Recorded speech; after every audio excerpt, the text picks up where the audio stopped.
दोस्तों, स्वागत है आपका हमारे चैनल PKS ऑफिशियल में। इसके पिछले क्लासेस में हम सभी साइंस स्पेशल सीरीज का 34वां क्लास किए थे।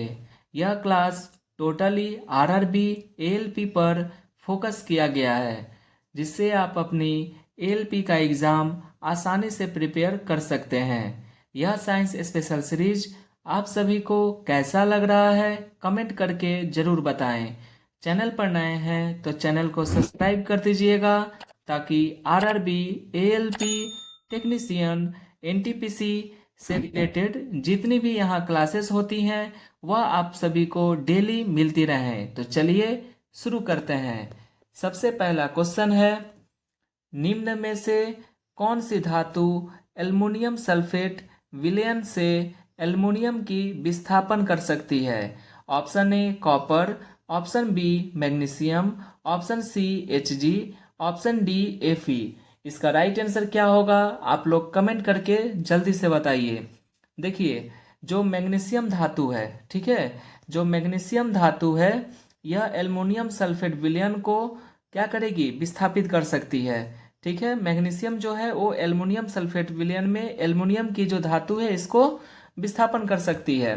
देखिए, विस्थापन पहले हम लोग जान लेते हैं कि धातु की क्रियाशीलता श्रेणी के अनुसार जब अधिक क्रियाशील धातु कम क्रियाशील धातु को विस्थापित कर खुद अभिक्रिया में भाग ले लेता है तो इसे विस्थापन अभिक्रिया कहते हैं। देखिए, पहले इससे पहले हम लोग को जानते हैं कि धातु की जो क्रियाशीलता की जो श्रेणी होती है वह कैसे होती है। सबसे क्रियाशील धातु है पोटेशियम, इससे कम क्रियाशील धातु हो जाएगा सोडियम, इससे कम हो जाएगा कैल्शियम, इससे कम हो जाएगा मैग्नीशियम, इससे कम हो जाएगा एल्युमिनियम, इससे कम हो जाएगा जेडेन यानी जिंक, इससे कम हो जाएगा फेरम यानी लोहा, इससे कम हो जाएगा Pb, इससे कम हो जाएगा हाइड्रोजन, और इससे कम हो जाएगा कॉपर, इससे कम हो जाएगा Hg यानी पारा, इससे कम हो जाएगा Ag यानी सिल्वर, चांदी जिसे कहते हैं, और सबसे कम हो जाएगा ऑरम यानी सोना। सोना सबसे अक्रियाशील धातु है और सबसे क्रियाशील धातु क्या हो जाएगा, पोटेशियम। तो ये श्रेणी है, आप सभी को याद रखना पड़ेगा। देखिए, इसमें पूछा है एल्युमिनियम सल्फेट। एल्युमिनियम सल्फेट कहाँ पर है, तो यहाँ पर एल्युमिनियम सल्फेट है। ये किससे विस्थापित हो जाएगा, तो यह हो जाएगा मैग्नीशियम से, क्योंकि मैग्नीशियम इससे ज़्यादा क्रियाशील है। ये जो मैग्नीशियम आप लोग देख रहे हैं, ये मैग्नीशियम जो है यह एल्युमिनियम से ज़्यादा क्रियाशील है, इसलिए यह मैग्नीशियम एल्युमिनियम को क्या कर देगा, विस्थापित कर देगा और खुद ही अभिक्रिया में भाग ले लेगा। तो इसका राइट आंसर क्या हो जाएगा, इसका राइट आंसर ऑप्शन बी हो जाएगा। ऑप्शन बी इसका राइट आंसर हो जाएगा। आई होप आप लोग पूरे अच्छे तरीके से समझ गए होंगे। आई होप आप लोग अच्छे से समझ गए होंगे। चलिए नेक्स्ट क्वेश्चन देखते हैं। नेक्स्ट क्वेश्चन है, मानव शरीर में श्वसन वर्णक यानी जो रेस्पिरेशन का जो पिगमेंट होता है वह कहाँ पाया जाता है? ऑप्शन ए श्वेत रक्त कणिकाएं में यानी WBC, ऑप्शन बी लाल रक्त कणिकाओं में यानी RBC, ऑप्शन सी रक्त प्लाज्मा में, ऑप्शन डी प्लाज्मा और श्वेत रक्त कणिकाओं दोनों में। तो इसका राइट आंसर क्या होगा आप लोग कमेंट करके जल्दी से बताइए। देखिए, मानव शरीर में जो श्वसन वर्णक वो होता है लाल रक्त कणिकाओं में पाया जाता है। कहाँ पाया जाता है, तो लाल रक्त कणिकाओं में यानी RBC में पाया जाता है। इसका राइट आंसर ऑप्शन बी हो जाएगा, यानी RBC। RBC में क्या पाया जाता है, मानव शरीर में श्वसन वर्णक कहाँ पाया जाता है, तो RBC में यानी लाल रक्त कणिकाओं में। और इसी लाल रक्त कणिकाओं में हीमोग्लोबिन वर्णक पाया जाता है। RBC में क्या पाया जाता है, तो HB यानी हीमोग्लोबिन पाया जाता है। ठीक है, और हीमोग्लोबिन ऑक्सीजन से अभिक्रिया कर एक अस्थायी यौगिक ऑक्सी हीमोग्लोबिन बनाता है। ठीक है, ये आप लोग याद रखिएगा। क्या करता है, जो हीमोग्लोबिन है यानी HB, इसके साथ ऑक्सीजन क्या होता है, मिल जाता है। ऑक्सीजन मिलने से क्या बनता है, तो ये बन जाएगा HbO2 यानी ऑक्सी हीमोग्लोबिन बनाता है। क्या बनाता है? ऑक्सी हीमोग्लोबिन बनाता है। आप लोग ये याद रखिएगा। आई होप आप लोग पूरा समझ गए होंगे। चलिए नेक्स्ट क्वेश्चन देखते हैं। नेक्स्ट क्वेश्चन है, यदि 50 ओम प्रतिरोध वाली चालक कुंडली समय के साथ परिवर्तनशील चुंबकीय क्षेत्र में इस प्रकार है कि प्रेरित जो ईएमएफ है, इलेक्ट्रोमैग्नेटिक फील्ड 5 वोल्ट है, तो कुंडली में प्रेरित धारा ज्ञात कीजिए। देखिए ये न्यूमेरिकल है। रेलवे के जितने भी ALP technician, NTPC, group D, इन सभी जितने भी एग्जाम होते हैं, इन सभी एग्जामों में साइंस न्यूमेरिकल का वेटेज बहुत ही ज़्यादा होता है। हर शिफ्ट में 5 से 6 प्रश्न पूछे ही जाते हैं। इसलिए आप सभी को हम न्यूमेरिकल भी कराते चल रहे हैं, ताकि एग्जाम में आप सभी को कोई दिक्कत, कोई परेशानी नहीं हो। तो इसको कैसे हम लोग फाइंड करेंगे, चलिए देखते हैं। देखिए, जो कुंडली में प्रेरित धारा जो है, ठीक है, कुंडली में जो प्रेरित धारा है, इसका जो फॉर्मूला होता है, क्या होता है? आई, यानी धारा जो है, धारा, प्रेरित धारा क्या है? तो प्रेरित ईएमएफ बाई प्रतिरोध, ये इसका फॉर्मूला होता है। किसका फॉर्मूला होता है? तो ये कुंडली में प्रेरित धारा का फॉर्मूला होता है। प्रेरित ईएमएफ बाई क्या होता है? प्रतिरोध। ये इसका फॉर्मूला होता है। इसके ऊपर यानी शॉर्टकट में क्या कहेंगे? E I equal to E by R. E है क्या? ईएमएफ यानी प्रेरित ईएमएफ, और आर है रेसिस्टेंस। तो इसको हम लोग कैसे फाइंड करेंगे, चलिए देखते हैं। यहाँ पर देखिए क्या दिया है, ईएमएफ कितना दिया है। यहाँ पर देखिए ईएमएफ 5 वोल्ट दिया है, तो ऊपर हम लोग लिख दिए 5 बाई प्रतिरोध यानी रेसिस्टेंस कितना दिया है, तो रेसिस्टेंस दिया है 50 ओम। कितना दिया है? प्रतिरोध, प्रतिरोध दिया है 50 ओम। यहाँ पे लिख दिए 50। चलिए इसको हम लोग काटेंगे, क्या होगा? 5 से इसमें डिवाइड करेंगे, 5 10 जा 50, यानी इसको ऊपर 1/10 आया, यानी इसको हम लोग लिख सकते हैं 0.01 एम्पियर। ठीक है, ये इसका राइट आंसर हो गया। तो इसका राइट आंसर क्या होगा? इसका राइट आंसर ऑप्शन डी हो जाएगा, 0.01 एम्पियर। आई होप आप लोग अच्छे से समझ गए होंगे। चलिए नेक्स्ट क्वेश्चन देखते हैं। नेक्स्ट क्वेश्चन है, एक इलेक्ट्रॉनिक ओवन की रेटिंग 25,000 वाट है, 2500 वाट है। इसके द्वारा 5 घंटे में उपयोग कर जाने वाली ऊर्जा कितनी होगी? तो ये भी न्यूमेरिकल है। इसको हम लोग कैसे फाइंड करेंगे? देखिए, इलेक्ट्रॉनिक ओवन द्वारा कुल ऊर्जा का उपयोग बराबर हम लोग लिखते हैं, क्या करते हैं, इसका फॉर्मूला क्या है? तो जितनी भी शक्ति है, शक्ति यानी जो P है, इनटू क्या होगा? कुल विद्युत उपकरण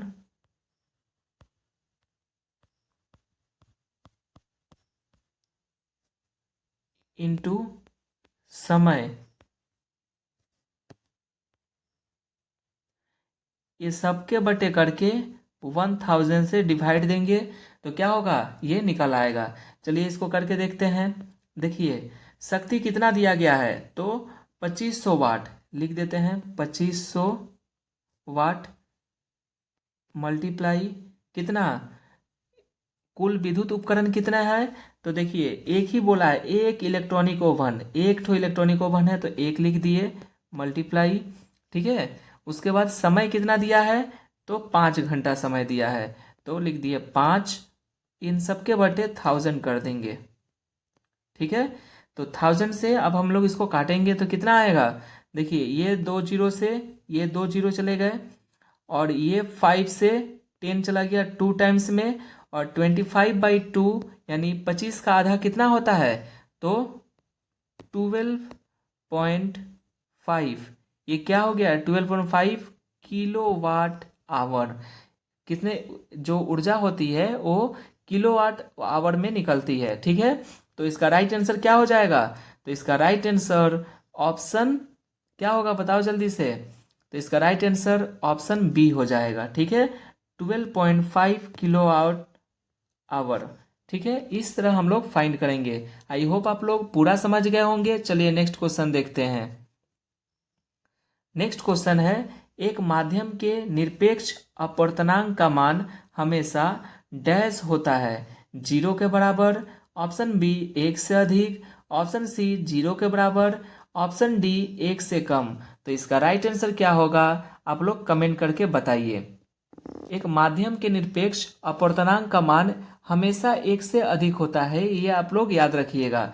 तो इसका राइट आंसर ऑप्शन बी हो जाएगा। ठीक है, क्या होता है, तो निरपेक्ष अपवर्तनांक का मान हमेशा क्या होता है, 1 से अधिक होता है। देखिए कैसे होता है, तो निरपेक्ष में जो अपवर्तनांक होता है यानी म्यू इक्वल टू क्या होता है, C/V, ये फॉर्मूला होता है। ठीक है, तो यानी C यानी क्या है, तो निर्वात में प्रकाश का वेग, और V क्या है, तो माध्यम में प्रकाश का वेग। इसलिए निर्वात में प्रकाश का वेग हमेशा महत्तम होता है, बड़ा होता है। अतः म्यू का मान हमेशा क्या होता है, 1 से बड़ा होता है। अपवर्तनांक का मान क्या होता है, 1 से अधिक होता है। आई होप आप लोग पूरा समझ गए होंगे। चलिए नेक्स्ट क्वेश्चन देखते हैं। एक प्रकाश किरण एक अवतल दर्पण के ध्रुव पर आपतित होती है। आपतित किरण और मुख्य अक्ष के बीच निर्मित न्यून कोण क्या कहलाता है। ऑप्शन ए निर्गमन कोण, ऑप्शन बी परावर्तन कोण, ऑप्शन सी विचलन कोण, ऑप्शन डी आपतन कोण। तो इसका राइट आंसर क्या होगा, आप लोग कमेंट करके बताइए। देखिए एक प्रकाश किरण एक अवतल दर्पण के ध्रुव पर आपतित होती है। चलिए हम लोग पहले फिगर बना लेते हैं ताकि अच्छे से समझने में आसानी हो। ठीक है, ये हम लोग बना लिए एक अवतल दर्पण। ठीक है, और ये इसका क्या हो गया, पोल हो गया। चलिए यहाँ पर P लिख देते हैं, पोल। ठीक है, मान लीजिए एक प्रकाश की किरण एक अवतल दर्पण के ध्रुव पर आपतित होती है, यानी पोल पर आपतित होती है। ये मान लीजिए पोल पर आपतित हुई। ठीक है, आपतित किरण और मुख्य अक्ष के बीच निर्मित न्यून कोण आपतन कोण कहलाता है। क्या कहलाता है, तो आपतन कोण कहलाता है। और यहाँ से ये वापस लौट जाएगी।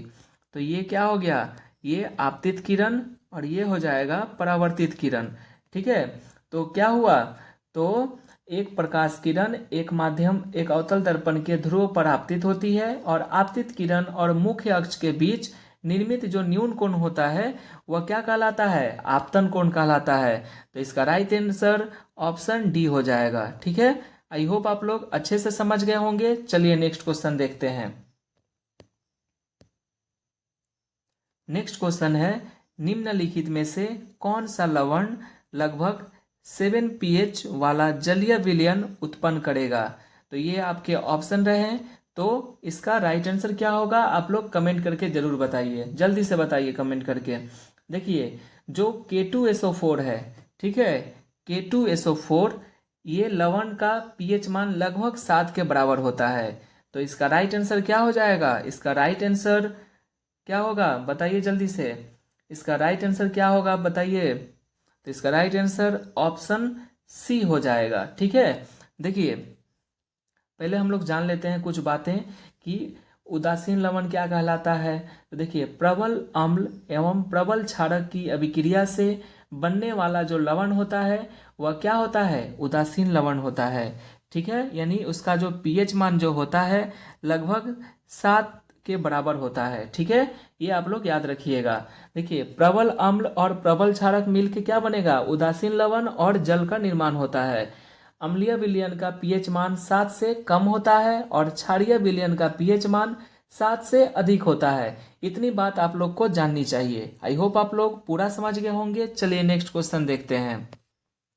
नेक्स्ट क्वेश्चन है 2AgCl और 2AgS प्लस Cl2G उपरोक्त अभिक्रिया के घटित होने के लिए उपयुक्त स्थिति क्या है। ऑप्शन ए ऊष्मा, ऑप्शन बी सूर्य का प्रकाश, ऑप्शन सी ऊष्मा प्लस दाब, ऑप्शन डी सूर्य का प्रकाश प्लस दाब। तो इसका राइट आंसर क्या होगा, आप लोग कमेंट करके बताइए। देखिए ये जो 2AgCl2 है, ठीक है, इसमें हम लोग सूर्य का प्रकाश डालेंगे। क्या डालेंगे, तो सूर्य का प्रकाश डालेंगे, तो ये 2 भागों में विभक्त हो जाएगा, एक 2AgS और Cl2। ठीक है, ये 2 भागों में विभक्त हो जाएगा। सूर्य के प्रकाश से जो सिल्वर क्लोराइड है AgCl, ठीक है, ये AgCl2 जो है सिल्वर क्लोराइड, इसको रखने पर एक सिल्वर एवं क्लोरीन देता है। क्या देता है? सिल्वर अलग हो जाएगा और क्लोरीन अलग हो जाएगा। ठीक है, ये आप लोग याद रखिएगा। देखिए, धूप चश्मे में सिल्वर क्लोराइड पाया जाता है, AgCl पाया जाता है। धूप वाले जो चश्मा होता है उसमें क्या पाया जाता है? AgCl पाया जाता है, यानी सिल्वर क्लोराइड पाया जाता है, जो सूर्य के पड़ते ही काला हो जाता है। ठीक है, आई होप आप लोग पूरा समझ गए होंगे। चलिए नेक्स्ट क्वेश्चन देखते हैं। नेक्स्ट क्वेश्चन है, निम्नलिखित में से किस दर्पण द्वारा हमेशा आभासी एवं सीधा प्रतिबिंब निर्मित होता है? ऑप्शन ए देखिए उत्तल दर्पण, ऑप्शन बी समतल दर्पण, ऑप्शन सी अवतल दर्पण। तो इसका राइट आंसर क्या होगा? आप लोग जल्दी से कमेंट करके बताइए। देखिए, जो उत्तल दर्पण होता है एवं समतल दर्पण द्वारा हमेशा आभासी और सीधा प्रतिबिंब बनता है। किसके किसके द्वारा? तो उत्तल दर्पण द्वारा और समतल दर्पण द्वारा। इन दोनों दर्पणों के द्वारा क्या होता है? दर्पण द्वारा हमेशा जो प्रतिबिंब है वो आभासी और क्या होता है?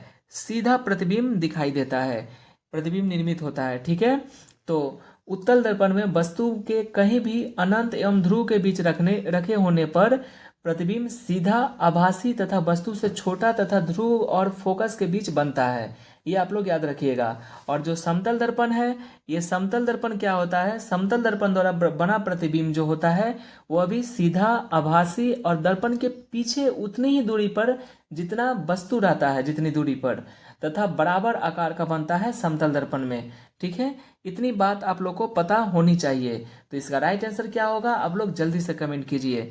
तो इसका राइट आंसर हो जाएगा ऑप्शन सी, इसका राइट आंसर हो जाएगा। ठीक है, ऑप्शन ए और बी दोनों, यानी उत्तल दर्पण भी और समतल दर्पण भी, इन दोनों के द्वारा ही, दर्पणों के द्वारा आभासी और सीधा प्रतिबिंब निर्मित होता है। आई होप आप लोग पूरा समझ गए होंगे। चलिए नेक्स्ट क्वेश्चन देखते हैं, और यह आखिरी क्वेश्चन भी है।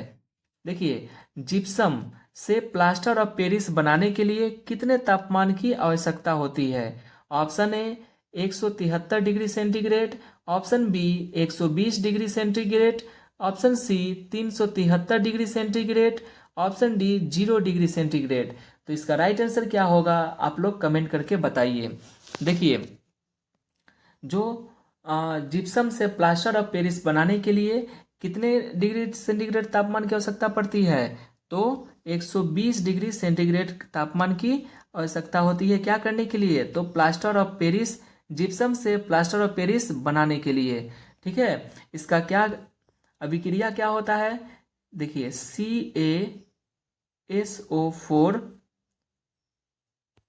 2H2O, ये क्या है? जिप्सम है। इसके ऊपर हम लोग कितना 120 डिग्री सेंटीग्रेड का हम लोग तापमान देंगे, तो ये क्या बनेगा? CaSO4 हाफ H2O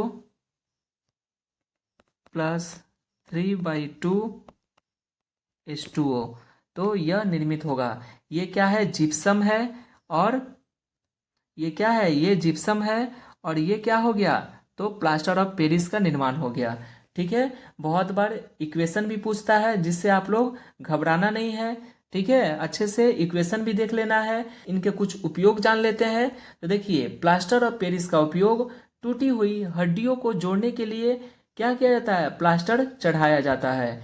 इसका उपयोग सजावटी सामान, मूर्तियाँ, खिलौने के निर्माण में किए जाते हैं। आई होप आप लोग पूरे समझ गए होंगे। अगर आप क्लास अंत तक देख रहे हैं तो कमेंट में बताएं कि टॉप 10 प्रश्नों में से आप कितने प्रश्नों का सही सही जवाब दिया है। अगर कोई क्वेश्चन में डाउट है तो कमेंट करके जरूर बताइए। मिलते हैं अगले वीडियो में, तब तक के लिए जय हिंद।